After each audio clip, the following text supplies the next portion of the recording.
Hello friends, હું doctor ભાવિક કાનાણી.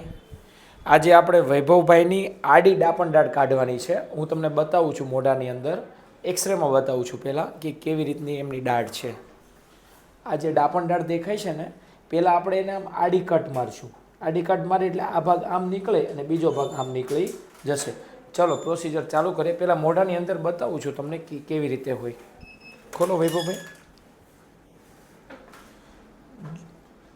જો આ જે લાસ્ટમાં દેખાય છે ને, આઈડિયલી તો દેખાતી જ નથી એટલી બધી, ચામડીની અંદર છુપાયેલી છે. હજી નીચે જુઓ, નીચે જો લાસ્ટમાં પેલું પેડું થોડુંક ફૂલેલું છે ને, એ ડાપણ દાઢ છે.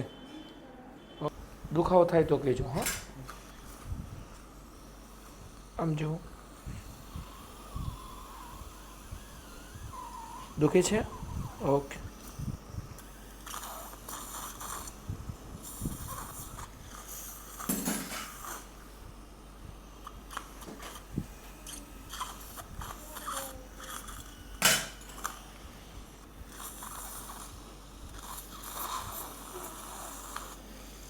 ફરશે એટલે આપણે દાંતને જે આડો કાપવાનો છે ને, મેં તમને કીધું હતું ને એ રીતે. ઓકે, એમ તકલીફ પડે તો કહે છે.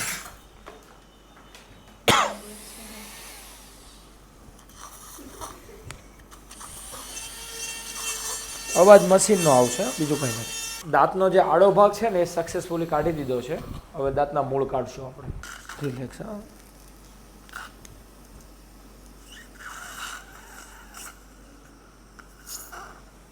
ઓકે. આ દાઢના મૂળ આપણે સક્સેસફુલી કાઢી દીધા છે. આપણે હમણાં થોડોક સમય પહેલાં સક્સેસફુલી કાઢી છે. ભાઈનો અનુભવ લઈએ. કેટલો સમય થયો? 2 થી 5 મિનિટ જેવું છું. 5 મિનિટમાં આપણે આખી આડી ડાપણ દાઢ હતી ને, પહેલાં કાપી પણ નાખી અને આખી દાઢ કાઢી પણ નાખી. બરાબર, થોડી અઘરી હતી. આમ આડી હતી ને એટલે પહેલાં કાપવી પડે, પણ આ અનુભવથી બધું સારું થઈ જતું હોય. દુખાવો કેવું રહે છે? દુખાવો ઠામુકો નથી થયો અને એકદમ જલ્દી નીકળી ગઈ. સરસ. ભાઈના બેનની હમણાં ડાપણ દાઢ પાછી કાઢવાની છે, પણ એ તો આપણે ખાલી સેકન્ડોમાં કાઢી નાખશું. બરાબર ને? ચલો થમ્સ અપ કરી દઈએ.